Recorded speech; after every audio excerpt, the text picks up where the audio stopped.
Hello learners. Today we are going to discuss chapter 3 what is government. Government के बारे में हम discuss करेंगे। तो गवर्नमेंट वर्ड सभी ने सुना होगा। तो अगर हम सिंपल वर्ड में बात करें तो गवर्नमेंट क्या है, बेसिकली एक सिस्टम है that control a country, city and a group of people को जो कंट्रोल करता है। अब हर एक कंट्री को क्या होती है, गवर्नमेंट की ज़रूरत होती है डिसीजन मेकिंग के लिए, उनको इम्प्लीमेंट करने के लिए। तो जो हमारी जैसे जो ये डिसीजन होते हैं ये किससे रिलेटेड, जैसे कोई भी रोड बिल्ड करना है, कोई हॉस्पिटल ओपन करना है, स्कूल खोलना है, कोई भी फॉरेन जो हमारे अफेयर्स होते हैं इन पे हमारी गवर्नमेंट वर्क करती है। मान लो किसी गुड्स का अगर प्राइस इंक्रीज हो गया, उसको कैसे बैलेंस करना है, उस पर हमारी गवर्नमेंट वर्क करती है। तो government also take action on many social issues पे भी, बहुत सारे सोशल इश्यूज़ पे भी हमारी गवर्नमेंट जो है काम करती है। बहुत सारे जैसे प्रोग्राम चलाए हुए हमारी गवर्नमेंट ने पुअर पीपल के लिए। फॉर एग्जांपल प्रधानमंत्री स्वास्थ्य सुरक्षा योजना PMSSY, हमारा हेल्थ मैनेजमेंट इंफॉर्मेशन सिस्टम हो गया। ये भी हमारे कुछ प्रोग्राम्स हैं जो गवर्नमेंट के द्वारा रन किए जाते हैं। और भी बहुत सारे इंपॉर्टेंट थिंग्स हैं, जैसे हमारे पोस्ट ऑफिस हो गए, उनको रन करना, रेलवे सर्विसेज हैं, वो भी किसके द्वारा रन करी जाती है, हमारे with the help of government.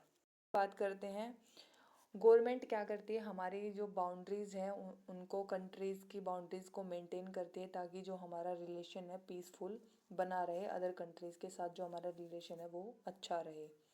ये हमारी कंट्री की रिस्पॉन्सिबिलिटी होती है to ensure that its citizen has enough to eat and have good health facilities, यानी कि अच्छी हेल्थ फैसिलिटीज़ है हमारे पास, प्रॉपर खाना है।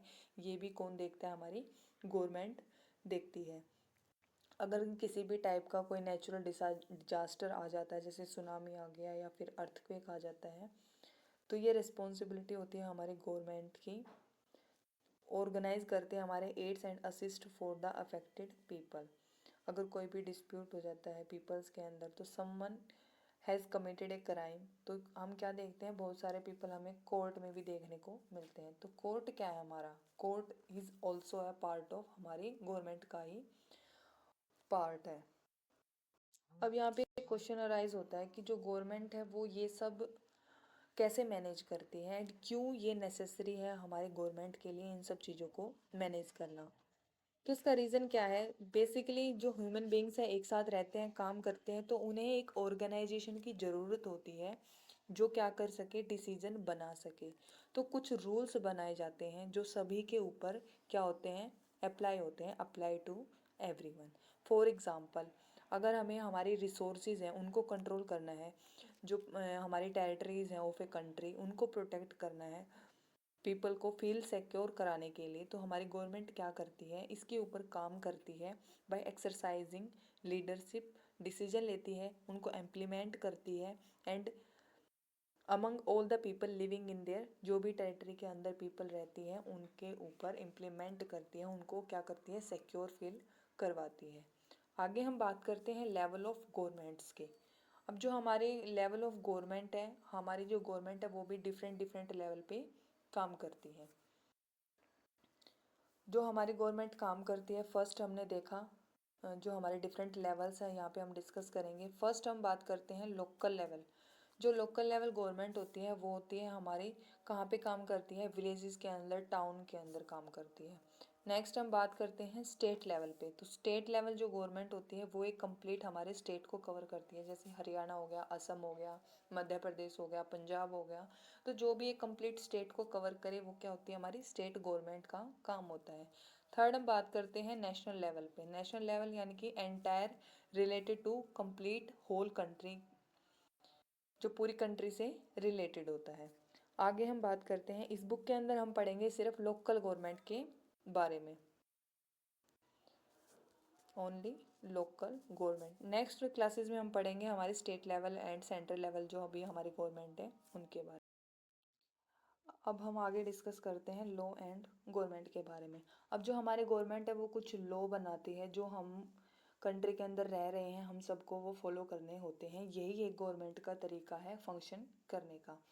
अब इसी तरीके से जैसे हमारी गवर्नमेंट के पास पावर होती है डिसीजन मेकिंग की, उसी तरीके से उन डिसीजन को चेंज करने की, उनके अंदर कोई भी इन्फोर्स करने की, परिवर्तन करने की भी पावर गवर्नमेंट के पास होती है।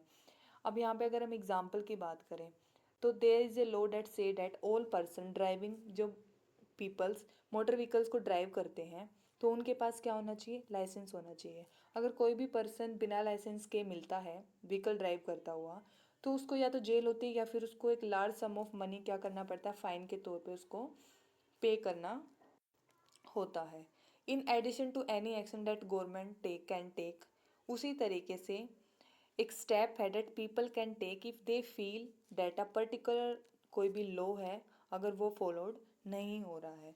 If a person feel for example that they were not hired for a job, अगर कोई पर्सन किसी जॉब पे हायर नहीं किया गया उसके रिलीजन एंड कास्ट को देखते हुए, तो वो क्या करता है, he and she may approach the court and claim that the law is not being followed. The court can then क्या करेगा, उसको ऑर्डर देगा about what should be done। अब आगे हम बात करते हैं टाइप्स ऑफ गवर्नमेंट, यानी कि क्वेश्चन अराइज होता है यहाँ पे who gives the government this power to make decision, यानी कि कौन देता है गवर्नमेंट को ये डिसीजन मेकिंग के पावर के लिए एंड एनफोर्स करने के लिए लॉ को कौन उनको पावर देता है। तो आंसर ऑफ दिस क्वेश्चन क्या करता है, depend on type of government पे डिपेंड करता है कि गवर्नमेंट हमारी किस टाइप की है कंट्री के अंदर। In a democracy it is the people who give the government this power, यानी कि डेमोक्रेसी के अंदर क्या होता है, पीपल्स क्या करते हैं, गवर्नमेंट को पावर देते हैं। वो इस चीज़ को किसके थ्रू करते हैं, इलेक्शन के थ्रू करते हैं। आपने देखा होगा इलेक्शन होते हैं कंट्री के अंदर, तो फिर क्या होती है कि हमारी गवर्नमेंट फॉर्म होती है, तो कौन इलेक्ट करता है उसको, हम पीपल उसको इलेक्ट करते हैं with the help of election. आगे हम बात करते हैं वंस इलेक्टेड द पर्सन क्या बना देता है, गवर्नमेंट फॉर्म हो जाती है। In a democracy the government has to explain its action and defend its decision to the people, यानी कि उसको अपने एक्शन पब्लिक के सामने, पीपल्स के सामने उसको क्या करना पड़ेगा, एक्सप्लेन करना पड़ेगा।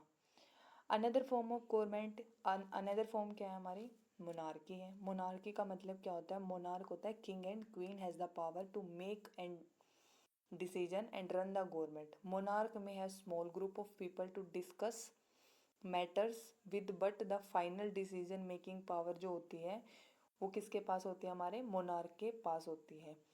Unlike in a democracy king and queen do not have to, यानी कि इनको क्या करने, एक्सप्लेन करने की ज़रूरत नहीं होती, अपने एक्शन को और डिफेंड करने की भी ज़रूरत नहीं होती है। आगे हम बात करते हैं डेमोक्रेटिक गवर्नमेंट के बारे में। अब डेमोक्रेटिक गवर्नमेंट क्या होती है, इंडिया क्या है, India is a democracy. This achievement is the result of a long and eventful struggle of the Indian people. There are other places in the world where people have also struggled to have democracy. You know now that the main feature of democracy is that the people have the power to elect their leaders, यानी कि democracy का main मतलब क्या होता है कि peoples के पास power होती है किसी भी पर्सन को, लीडर को इलेक्ट करने की। So in a sense the democracy is a rule by the people. The basic idea क्या है, that people rule themself by participating in the making of these rules, यानी कि rules के अंदर participate करके हम क्या कर सकते हैं, बेसिक आइडियाज़ जो हमारे होते हैं उनको पुट कर सकते हैं। तो democratic government in our times are usually referred to as representative democracies. In representative democracies, people do not participate directly, but instead choose their representative through an election process, यानी कि अपने रिप्रेजेंटेटिव को choose करते हो election के process के through. These representative meet करते हैं and make decision for the entire population, complete population के लिए क्या करते हैं, डिसीजन मेकिंग करते हैं। These days a government can't call itself democratic unless it allow what is known as universal adult franchisee। अब यहाँ पे क्वेश्चन अराइज होता है कि यूनिवर्सल एडल्ट जो हमारी फ्रेंचाइजी होती है उसको हम बोलते किसको हैं, तो इसका मतलब होता है कि हमारे जो भी एडल्ट्स हैं कंट्री के अंदर वो क्या है, अलाउड टू वोट हैं, यानी कि सभी को वोट देने का अधिकार है। But it was not alike this. Can you believe that there was a time when government did not allow, यानी कि एक टाइम पे हम वुमेन्स जो होती थी या फिर जो पुअर पीपल्स होते थे उनको इलेक्शन के अंदर पार्टिसिपेट करने का राइट नहीं था। In their earliest form government allowed only man, यानी कि ओनली उन मैन को अलाउड किया जाता था जिनके पास प्रॉपर्टी होती थी, जो एजुकेटेड होते थे, उन्हीं को राइट टू वोट था।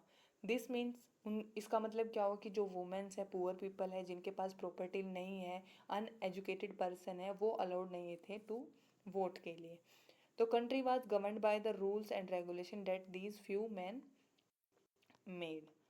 इन India before independence only a small minority was allowed to vote, यानी कि बिफोर इंडिपेंडेंस की अगर हम बात करें तो एक स्मॉल माइनॉरिटी ही अलाउड थी वोट करने के लिए। They therefore came together to determine the fate of the majority. Several people including जैसे गांधी जी हैं were shocked at the unfairness of this party practice and demand उन्होंने की थी कि ऑल अडल्ट के पास क्या होना चाहिए, राइट टू वोट होना चाहिए। इसी को हम क्या बोलते हैं, यूनिवर्सल एडल्ट फ्रेंचाइजी बोलते हैं। राइटिंग इन द जर्नल, यानी कि गांधी जी का एक जर्नल था जिसका नाम था young India in 1931। I can't possible bear the idea that a man who has got wealth should have the vote, but that a man who has got character but no wealth and literacy, यानी कि जिसके पास character है, wealth और literacy, educated नहीं है, उसके पास right to vote नहीं है। और ए मैन हु वर्क, अगर ऑनेस्टली कोई पर्सन काम कर रहा है, and day out should not have the vote for the crime of being a poor man.